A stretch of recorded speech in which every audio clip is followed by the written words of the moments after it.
I'll move on to the Mayor's monthly report, and in this one,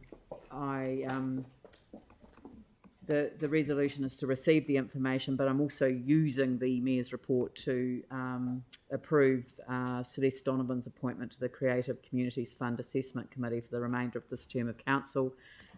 It was a vacant position. We advertised it to councillors, and she was the one that indicated that she was interested. And I'm saying this slowly so I can turn to the Mayor's report. And right. Okay. There are a number of things that are highlighted in my report, and sort of mentioned again the sort of significance of the campaign that we're facing: get vaccinated, get the booster shot, wear a mask, keep your distance, and use the COVID QR code wherever you go. That's essentially, that is the message that we need to be reinforcing everywhere we go, and it does mean that when it gets here in numbers, the numbers will rise quickly, then exponentially, given by what's happened overseas, and we all need to be prepared. Now, I think that we've got to be really clear about what the communications is, especially to vulnerable communities. And so I've raised this with the regional leadership group, and I've mentioned what the regional leadership group is. It's made up of a range of officials from central government, councils, iwi and local DHBs, supported by DPMC, and in our region is co-chaired by the Regional Public Sector Commissioner and our Chief Executive.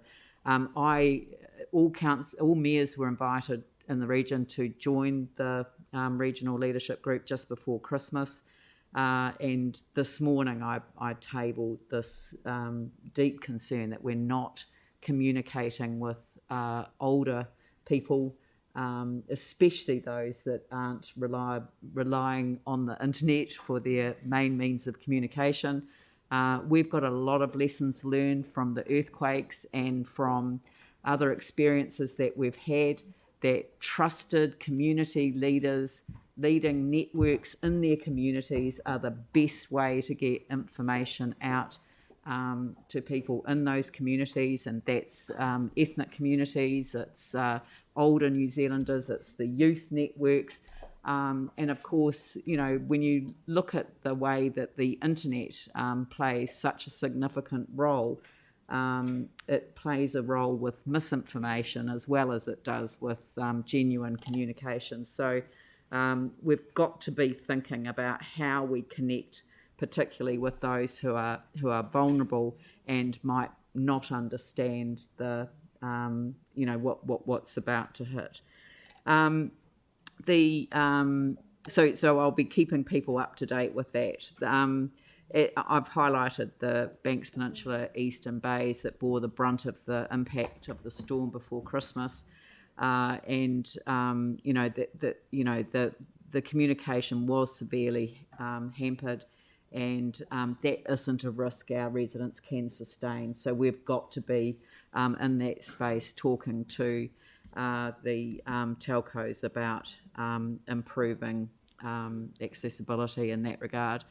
The Three Waters Governance Group is putting material online when it has its meetings. I think it's within a matter of 2 or 3 days that it's literally on the DIA website. So do keep tracking that for information. The presentation I gave last Friday is online, and it was in relation to stormwater. Now it's just the slides, which I think speak for themselves, but if anyone wants the slides with the words, then I'm happy to distribute those to you. I've just noted that the 2021 Asia Pacific Cities Summit and Mayors Forum, which I attended online, the Brisbane City Council hosts this, but each year it changes city. So I think there is an interest in Christchurch putting its hand up to host this one year. and the Mayor's Accord that came out of that around healthy cities, vibrant cities, connected cities, and intelligent cities. I've signed that on our behalf, as it's completely in line with all of our strategic objectives.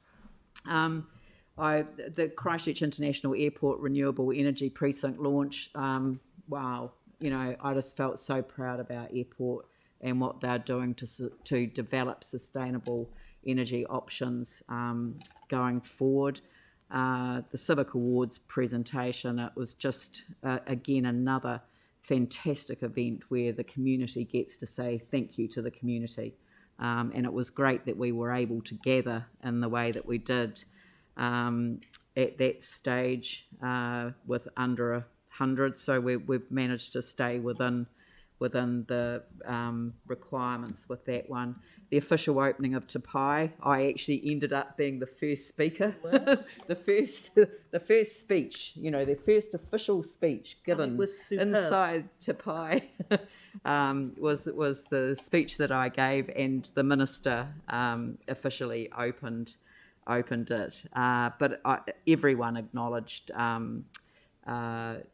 Jerry Brownlee, who was there, because obviously he was the minister at the time that it was commissioned, and it was appropriate that he was acknowledged on that occasion. And I've been to a number of events. Gosh, the Thai Festival, they managed to sort of kind of squeeze it into the limitations, and they did everything right, and then it poured with rain. So I felt so sorry for them. But honestly, the warmth of their welcome and their support for our city was just, it made up for the chill in the air, the warmth of their welcome. The ambassador came down from Wellington, and they're an extraordinary community, and I just kind of wanted to mention that. And of course, the one thing that I haven't mentioned in all of this is the situation in Tonga. So as you know, I put out a call straight after the events occurred, and set up, the organisation set up collection points throughout the libraries in Christchurch, and we've really tried to encourage people to gift through the Red Cross, because they're on the ground in Tonga, and it seemed to be, rather than setting something up ourselves again, it made sense for us to encourage people to do that. I reached out to the Tongan community leaders, which is a sensible thing to do, because I think rather than making assumptions about what people need, it's really important to reach out to people and find out what it is that we can do together. So I just received the latest update. So we've been, the council staff have been dealing with the various Tongan communities, and what they have said is that they've decided that their help will not rush like the others. So it's kind of like the others have taken a leadership role. Auckland in particular, they've sent a number of containers over. They want to take a little bit more time to make the donation as targeted and to meet the needs of as many as those affected who are not having their needs met. So, and there are a lot of community connections here in Christchurch directly into Tonga, and I know that there are members of the Tongan community who really want to reach out and help their families and their villages. So, and I've spoken to a Tongan artist who wants to make quite a significant contribution to his village too. So we're going to be working with these organisations to make sure that we are there to support them. So they will come back to us. So they'll come back through council staff through to me to talk about what it is that they want to achieve. in the near future. So I haven't put a recommendation in the report about any support. At this stage, we will address that in the next report, or if it is required through the Finance and Performance Committee. But I'm hopeful that that the community itself will be very deliberate about what it is that is needed to offer support. So I've got a mover for the resolution and a seconder from Jake. So Yanni. Thank you for the update on what we're doing in terms of the Tongan situation. I really appreciate that. Just in terms of reaching out to the council companies and the kind of help in terms of the recovery, is there anything that we're doing in that space? Like I know in previous times, for example, I think we've sent people away to help because of our experience with disasters and recovery. The government is coordinating all of that, the logistical help. So I know that people that have worked for the council who've literally played exactly those roles and have supported Tonga have reached out. The timing's not right. So again, it is really important that we respect the community's call when it comes. Anything else? All right, I'll put the motion. All those in favour say aye. Aye. Those opposed say no. That's carried. Thank you. Are we ready to go back to the youth audit tool? Yep.